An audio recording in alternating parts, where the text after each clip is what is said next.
안녕하십니까. 4월 22일 유튜브 영상 제작을 시작하겠습니다.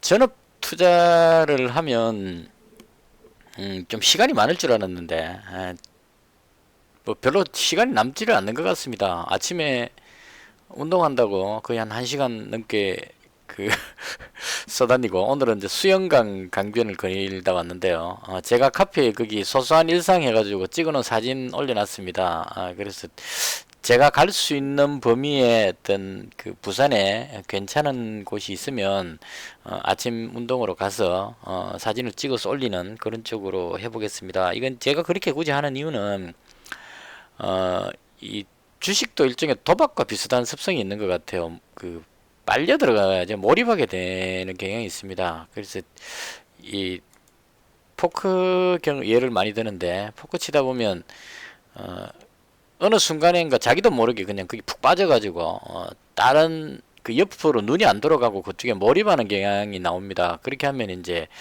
그 멍하게 그냥 계속 뒤통수를 맞는 그런 경우를 많이 보게 됩니다. 그래서 깊이 빠져들지 않고 한 발 물러서서 지켜보는 그런 필요가 있지 않겠느냐. 특히나 제가 이제 전업을 하기 때문에 이쪽으로 장중에 계속 쳐다보고 있게 되면 너무 몰입해서 제 생각이 이 시장과 다르게 왜곡되게 갈 수 있지 않겠나 싶어서 그 아침 운동을 하면서 가능하면 좀 그 많이 걸으려고 노력을 합니다. 그래서 지금 어 계속 그 배산에도 올라가고 온천천 갔다 오고 수영강 갔다 오고 이렇게 해서 이제 내일은 광안리 해수욕장 쪽으로 한번 가볼까 생각 중입니다. 그래서 이렇게 해서 몰입하지 않도록 한 발 물러서는 그런 그러니까 그 마음의 안정이라 그래야 되나, 여유를 갖기 위해서 그래서 이제 좀 다니고 있는 그런 상태입니다. 그래 어쨌거나 뭐 이렇저렇게 하다 보니까 시간이 별로 남는 것 같지가 않아요. 장 끝나고 나면 이제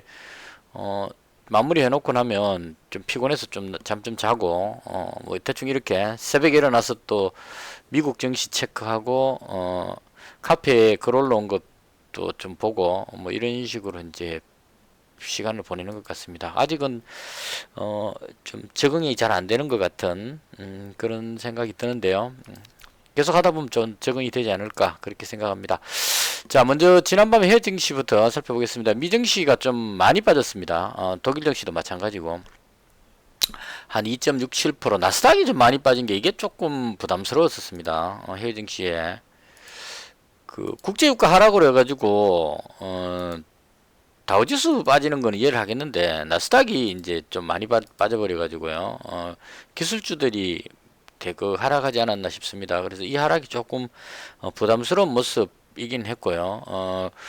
그다음 국제유가가 계속 빠지다 보니까 그 부분으로 해서 이제 그 D의 공포라고 보통 이야기하는데요. 디플레이션, 경기 침체 우려감 이쪽으로 이제 그 걱정을 하는 것 같습니다. 그래서 이게 이제 그 신종 코로나로 인해 가지고 석유 수요가 자꾸 줄어들다 보니까 석유를 생산해 가지고 저장할 공간이 거의 이제 없어지는 것 같습니다. 그래서 그 저장 시설마다 다 꽉꽉 채우고 그다음에 그 유조선 배까지 꽉 채워도 지금 석유가 남아 돌아서 유월물 석유가 이제 담을 데가 없으니까 돈을 도로 주고 이제 가져가라고 할 정도로, 그러니까 석유를 사가면서 돈 받고 사가는 이런 아이러니한 어떤 그런 상황이 된 것 같습니다. 근데 이게 그 당장 국제유가가 바로 반등할 것 같지는 않다고 이야기를 합니다. 이 전문가들 이야기로는 예전에도 이렇게 한번 급락하면 회복하는데 한 1년 정도 걸렸다 이렇게 이야기를 하는데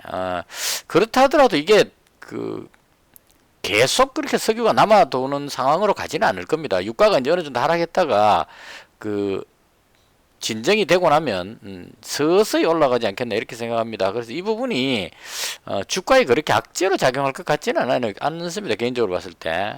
그리고 이제 신종 코로나 부분이 조금 진정되고 있는 듯한, 그러니까 확진자가 그 증가세가 주춤해진다 이런 쪽으로 표현하는 것 같아요. 특히나 우리나라 같은 경우에는 지금 거의 10명대 정도로 아주 선방하고 있다고 생각을 합니다. 우리나라 방역 체계는 정말 높이 평가할 것 같고요. 그래서 이번 기회에 미국이 저렇게 정신 못 차리고 있는 이 시기에 우리나라가 좀 빠르게 정상화를 해가지고 다른 나라에서 뭔가 생산을 못하고 있을 때 우리가 만들어서 수출할 수 있는 성장할 수 있는 계기가 되었으면 하는 게 개인적인 바람입니다. 그래서 제가 봤을 때 해외 증시 어떤 악재들 이런 것들이 있더라도 국내 증시가 그렇게 크게 하락할 것 같지는 않습니다. 단지 이제 어제 뉴스에 나왔던 김정은 위원장이 그 심혈관 수술을 받고 위독하다는 뉴스가 나왔는데요. CNN에서 뉴스가 나왔고 그게 이제 지난밤에 다른 곳에 그 뉴스가 어디였죠? MBC, 미국의 MBC에서도 그 수술을 위중하다는 식의 뉴스가 덩달아서 나왔습니다. 근데 그 이 부분은 좀 생각해 봐야 될 게 있을 것 같아요. 지금 정확한 출처가 안 나오고 있습니다. 이 위독하다는 출처가. 그래서 제가 봤을 때는 추측성 기사를 쓰지 않았는가 하는 생각이 듭니다. 김정은 위원장이 위독하다면 그게 외부로 누출이 될 리가 거의 없을 겁니다. 그래서 지금 정확한 진위 파악은 안 되는데 현재까지 나온 걸로 봐서는 트럼프 대통령이 우리는 아는 바가 전혀 없다. 단지 김정은 위원장이 아프지 않았으면 좋겠다. 뭐 이런 정도의 멘트가 나왔고, 그다음 우리 정부에서 나오는 발표를 보면 그렇게 심한 상황이 아니다. 그러니까 간단한 어떤 수술을 받았을 수는 있는데 회복기에 이제 지방에 가서 있다. 묘양산 쪽에 있다 그랬다가 뭐 원산 쪽에 있다 그랬다 그러는데 그래서 그렇게 위독한 상황은 아닌 것 같다 이런 정도로 지금 해석을 하는 것 같습니다. 그래서 아침에 그 부분이 이제 빅텍 보시면 강하게 밀어올렸거든요. 그래서 개인적으로 이게 조금 이해가 안 됐었어요. 왜냐하면 지난밤에 나온 뉴스들을 다 종합해보면 아침까지의 뉴스를 종합해보면 김정은 위원장이 그렇게 위독한 상황은 아니다 이렇게 느껴졌는데 의외로 이 빅텍이라는 종목이 전쟁 관련주가 밀어올리는 모습이 나왔습니다. 그래서 이 부분이 시장에 좀 부담을 줬던 것 같아요. 국내 증시가 코스닥 지수 참고를 해볼게요.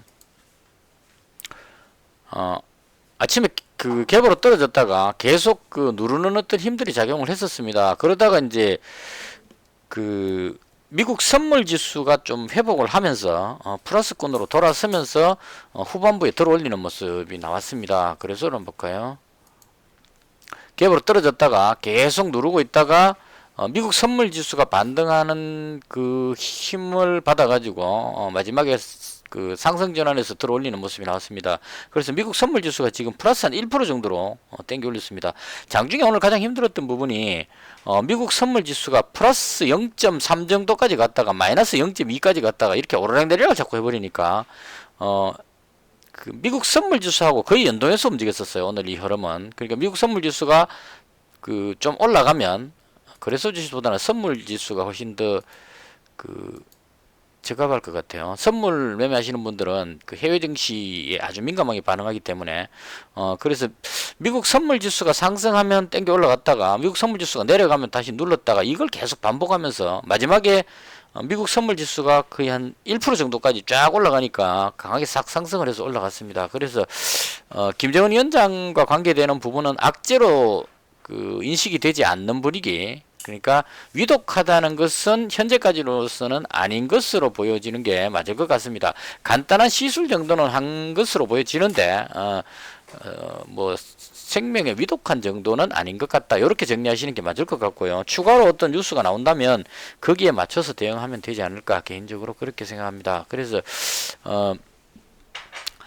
미 증시가 선물 지수가 좀 상승하고 있는 부분도 조금 작용을 하고 국내 증시가 거래소 지수 보시면 하락 부분을 들어 올리면서 5일선 위로 들어 올려서 끝났기 때문에 아직까지 상승 쪽의 방향의 힘은 남아있다. 개인적으로 그렇게 보는 게 맞을 것 같습니다. 그래서 위쪽 방향으로 조금 생각을 해보겠는데요. 그렇다고 해서 강하게 올라간다는 보장은 또 없는 상태입니다. 워낙 국제유가 하락이라든가 여러가지 변수들이 많아서 일단은 심하게 빠지지 않고 있는 정도, 약간의 위쪽 방향 요 정도로 보면서 대응을 하면 되지 않을까 개인적으로 그렇게 생각합니다. 그래서 이 부분은 솔직히 정확하게 자신은 없습니다. 지금 워낙 변수가 많아서 급등락을 하기 때문에 오늘 일본 증시가 마이너스 한 0.7% 정도 됐고 그다음 중국 증시가 플러스로 돌아섰습니다. 플러스 0.5 정도로 상승 전환했기 때문에 우리 증시도 하락보다는 약간의 상승 쪽으로 보는 것이 맞지 않을까 이렇게 보시는 게 맞을 것 같고요.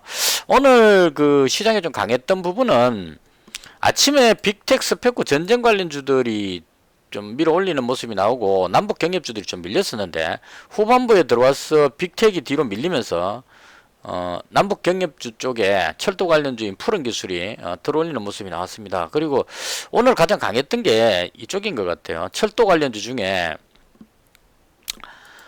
특수건설 상한가 들어갔습니다. 그 다음에 그 특수건설이 보통 이화공영하고 같이 움직이거든요. 이거 옛날에 그 이명박 대통령 그 대선 때 그때 4대강 이야기 나올 때 강하게 올라갔던 종목입니다. 이 종목 그 월봉 보시면 이때입니다. 25,000원까지 올라갔을 때 이때 이명박 대통령 그 대선 당시에 4대강 이야기 나올 때 그때 이화공영하고 특수건설이 거의 세트로 같이 움직였었거든요. 그래서 이게 이제 그 특수건설 이게 교량 같은 거 만들 때 일단 장비 같은 뭐 이런 쪽입니다. 그리고 이화공영도 그런 쪽에 하천을 뭐 파낸다거나 뭐 이런 쪽에 관계가 되는 특화가 되는 회사로 보여져요. 그래서 특수건설 상한가 들어가고 이화공영 상한가 들어가는 모습이 나왔고요. 그다음 그 게시판 들어가다 보니까 고려시멘트가 대장이다 이래서 봤는데 분봉상으로 봤더니만 고려시멘트가 제일 먼저 대장으로 들어간 것 같고 그다음 특수건설이 뒤에 따라 올라간 것 같습니다. 이화공영도 거의 마지막에 따라 올라갔죠. 그다음 우원개발은 철도 관련주지만 조금 늦게 따라 올라가서 상한가 들어가지는 못했습니다. 그래서 오늘 파트는 철도 건설 관련되는 이쪽 종목들이 강하게 올라가는 그런 하루였습니다. 그래서 이쪽 테마가 지금 돈이 이쪽으로 몰려오고 있다 이렇게 보시면 될 것 같고요. 그 다음에 그 비트컴퓨터는 며칠째 계속 지금 강하게 올라가고 있는데요. 이런 종목은 비트컴퓨터는 저쪽입니다. 의료 전산화 쪽 이쪽이기 때문에 요즘 그 신종 코로나로 인해서 그 의료 관련한 어떤 그런 부분들에 대한 언급이 많이 되고 있어서 그래서 강하지 않나 싶습니다. 그래서 이건 그 계속 관심을 두고 있었는데 올라가는 것 따라 들어가지를 못했습니다. 그 다음 그 나무기술 지금 괜찮게 올라가는 부분이 있는 것 같고요. 대체로 이런 종목들이 괜찮았고요. 오늘 그 아시아나 항공 관련주는 아시아나 항공이 매각될 때까지 이제 부도나면 안 되니까 정부에서 뭐 지원한다는 그런 뉴스가 있었던 것 같아요. 그래서 아침에 갭으로 떴는데 이것도 마찬가지로 갭으로 뜨면 누른다는 공식으로 눌러버렸습니다. 그리고 오늘 제가 매매하면서 가장 큰 실수를 했던 게 SFL 반도체인데요. 이 종목이 뭔지 모르겠지만 강하게 떠서 이것도 갭으로 뜨니까 그냥 계속 눌러버리더라고요. 그래서 눌려가지고 이 종목에서 오늘 하루 종일 꿈 못 깨고 파묻혀 있다가 이 좋은 환경에 엉뚱한 쪽에 헛다리 짚다가 손실을 보는 그런 하루가 되어버렸습니다. 개인적으로 오늘 좀 많은 생각을 해야 되는 장 끝나고 제가 그 많은 반성 겸 생각을 해야 되는 그런 날이 돼버렸습니다. 이 갭으로 뜨면 누른다는 이 공식이 있었는데 갭으로 뜨고 누르고 나서 이제 그 다시 들어올릴 줄 알고 시장이 반등이 나오니까 다시 들어올릴 줄 알고 시도를 했는데 계속 그 샀다가 손절하고 뭐 샀다가 손절하고 이걸 역방향을 타는 바람에 크게 빠지지도 않았는데 혼자서 그냥 여기서 샀다가 여기서 팔고 여기서 샀다가 여기 팔고 이런 식으로 하면서 이제 마음에 조급증만 생겨가지고 그래서 좀 손실이 발생했습니다. 이거 예전에 그 안 좋은 버릇이 그대로 나와버린 것 같아요. 그래서 개인적으로 오늘 제가 매매했는 거는 안 보여드리고 싶습니다. 너무 머네가지고 대체로 오늘 그 SFL 반도체 이 종목 하고 그 다음에 코덱스 200 인버스 관련 그러니까 지수가 내려올 것 같을 때 제가 오늘 그 실패했던 페인을 설명을 드릴게요. 잘못했을 때 이제 그거를 복귀를 하는 게 상당히 중요하기 때문에 제가 손실을 왜 났느냐 하면 그 지수가 내려올 것 같아서 꺾이는 모습이 나오니까 하락하니까 이제 인버스로 매수를 했는데요. 매수하고 나니까 이게 안 내려오고 다시 떼기 올라가 버리는 겁니다. 자, 그러니까 이제 상방이다 싶어가지고 그다음 이제 상승치가 올라가는 종목만 잘 잡았다면 잡고 수익 나면 되는데 SFA 반도체를 잡으니까 얘는 그 많이 못 올라가고 거꾸로 내려가 버리는 겁니다. 그래서 이 부분에서 이제 여기서 손실, 인버스에서 손실 보고 그 다음에 SFA 반도체에서 손실 보고 이렇게 해서 양쪽으로 손실 봤기 때문에 크게 안 빠지고 그 손절을 바로바로 했는데도 손실이 좀 발생을 했습니다. 그리고 오늘 그 제가 시도했던 게 이제까지 이제 그 100만 원씩 끊어 가지고 매매하는 거를 쭉 하다가 오늘 이제 전업 투자하고 하니까 기회가 있을 때 승부를 좀 크게 걸어보자 이런 생각이 들어가지고 그냥 올인하는 작전을 한번 써봤어요. 그래서 SFA 반도체를 전체 금액으로 올인을 해서 매수하고 다음 매도하고 이렇게 하니까 그 작은 하락인데도 불구하고 수수료하고 뭐 이런 것들로 해서 손실이 계속 누적이 되는 그런 상황이 됐습니다. 그래서 오늘 충분하게 손실 보는 연습을 한 하루가 됐습니다. 이렇게 해본 이유는 그 흐름을 잘 잡아가지고 조금 이제 승부를 좀 더 걸어보자 이런 차원으로 한번 도전을 해봤습니다. 그래서 어쨌거나 그 가지고 있던 TBC까지 마지막에 다 손절해 버렸습니다. 이 종목은 TBC는 그 야당의 주호영 의원이 이제 그 지금 현재 황교안 대표가 실종된 상태니까 주호영 대표가 이제 그 의원이 뭐 원내 대표라든가 이런 직책에 올라가면 대선 주자 이런 관점으로 해서 사람들이 관심을 가지는 것 같은데 이 부분이 그 거래량이 별로 안 붙는 단점이 있고요. 그리고 지금 그 자유한국당 쪽이 보면 자유한국당 맞나요? 당 이름을 하도 바꾸니까 지금 당 이름도 헷갈리네요. 지금 그쪽 당에 야당에서 김종인 씨를 이제 그 당 수습하는 위원장으로 초빙하려고 지금 결정이 났답니다. 그래서 만약에 김종인 씨가 당에 들어오게 되면 다음 대선 때까지 그 김종인 씨가 모든 걸 다 그 결정권을 가지게 될 겁니다. 그 영입할지 않을지 모르겠지만 만약 그렇게 된다면 다른 대선 주자가 쉽게 이렇게 두각을 나타내기 어려운 그런 상황이 될 수도 있다. 뭐 이런 쪽으로 연결이 돼서 그래서 개인적으로 오늘 뭐 손실도 좀 본 것도 있고 그래서 손실 본 날은 모두 정리하고 클리어 시키고 내일부터 새로운 마음으로 가야 된다. 이런 마음으로 다 정리해 버렸습니다. 그래서 일단 이것도 미리 이제까지 제가 봤던 부분들은 다 어떤 실패작이었기 때문에 다 지우고 출발하겠습니다. 내일부터 새로운 마음으로 마음을 싹 비우고 이렇게 해서 레버리지하고 인버스 두 종목을 남겨놓은 이유는 올라가고 내려가고 이제 그걸 판단하기 위해서 그냥 두는 거고요.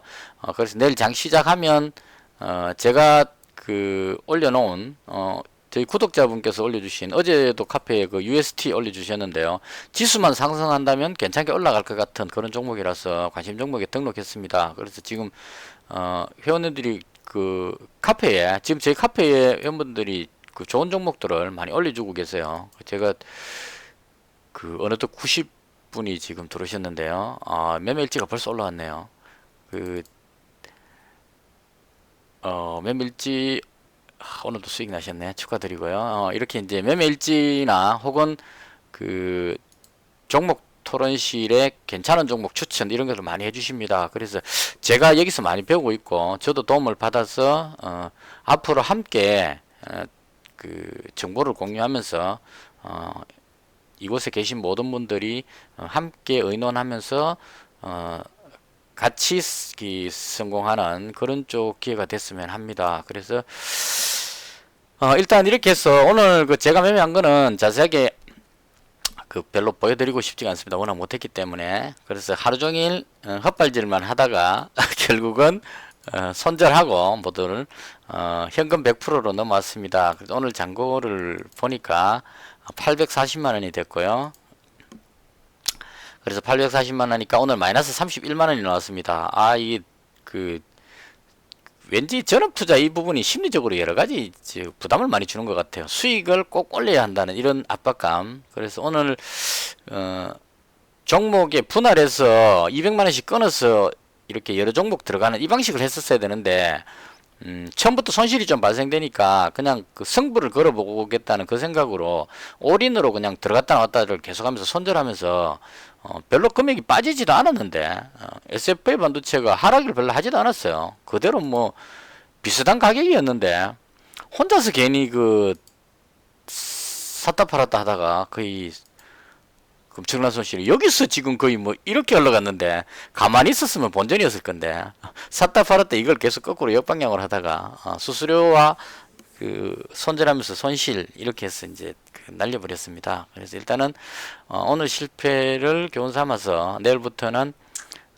종목당 분할해서 매매하는, 그러니까 그 계속 지켜보다가 그 특수건설 이런 종목 뜰 때 그때 그 타이밍 잡아서 탁 들어가는 게 맞는데 계속 그 쓸데없이 들락날락 하다가 엉뚱하게 손실만 보는 그런 하루가 됐습니다.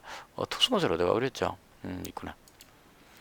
이런 그 계속 보고 있었거든요. 한 8% 정도 갔을 때 요거 괜찮겠다는 생각을 계속 했는데 제가 엉뚱한 종목을 잡고 있으니까 이게 타이밍을 잘 못 잡아서 들어가지는 못했어요. 근데 갑자기 쫙 끌어올려 버려 가지고 대단한 힘으로 그냥 끌어올려 버렸습니다. 그래서 이런 것들을 기회를 노리고 있다가 분봉상의 기회를 노리고 있다가 앞쪽에 고점을 돌파하는 요런 타이밍에 들어가는 그런 기회를 포착하는 이런 식으로 매매하는 것이 맞지 않을까 그렇게 생각합니다. 오늘은 여러가지 손실 보고 실패에 대해서 교훈을 많이 느끼는 그런 하루가 된 것 같습니다. 이렇게 해서 좋은 모습을 보여드리지는 못하고 있는데 계속 노력하면 좋은 모습을 보여줄 때가 있지 않을까. 제가 1000만원으로 했을 때 그 600만원까지 갔다가 다시 올린 경험이 있기 때문에 이 정도는 뭐 그렇게 큰 부담되지 않는 회복할 수 있는 금액이 아닐까 그렇게 생각합니다. 끝으로 이 카페에 오셔서 여러가지 정보들을 공유해 주시는 분들에게 대단히 감사하다는 말씀을 드립니다. 함께 이렇게 정보를 주고받으면 제가 그 아침에 수영강 아침 운동하면서 찍은 사진도 올려놓은 거 있습니다. 이거 올려놓고 나서 제가 사진을 보다 보니까 그 사진 왠지 사진을 좀 잘 찍는다는 생각이 이게 지금 그 수영강 그 다리에서 바라본 풍경인데요. 여기 영화의 전당이고 그 다음 저기 끝에 보이는 저기가 바다에 바로 붙어 있는 아파트입니다. 요 앞이 바로 그 동해바다가 되겠죠. 광안리 쪽 해운대 쪽이 되겠네요. 해운대 바닷가가 됩니다. 그래서 찍어놓고 보니까 사진 잘 찍었다 이런 생각이 듭니다. 그래서 이렇게 이제 그 뭐 여행 다니시다가 좋은 사진 있으시면 올려주시는 것도 좋고요. 이렇게 해서 오늘 하루를 마감했습니다. 푹 쉬었다가 그 제가 봤을 때 시장이 상당히 지금 변화가 심해서 잘못하다가는 이제 손실이 클 것 같은 생각이 듭니다. 이게 워낙 그 변화무쌍해서 그래서 마지막에 저도 그 종목 가지고 있던 거를 SFA 반도체하고 그 가지고 있던 종목을 모두 다 그 정리를 해버렸습니다. TBC도 다 정리해버렸습니다. 이게 시장이 어떻게 될지 몰랐어. 그래서 일단은 모든 걸 정리하고 시장을 지켜보면서 내일 장에는 새로운 종목들, 상승하는 새로운 종목들을 잡아서 매매하는 그런 날이 되도록 하겠습니다. 오늘 하루 수고 많으셨고요. 시청해 주셔서 대단히 감사합니다. 여기서 마치겠습니다.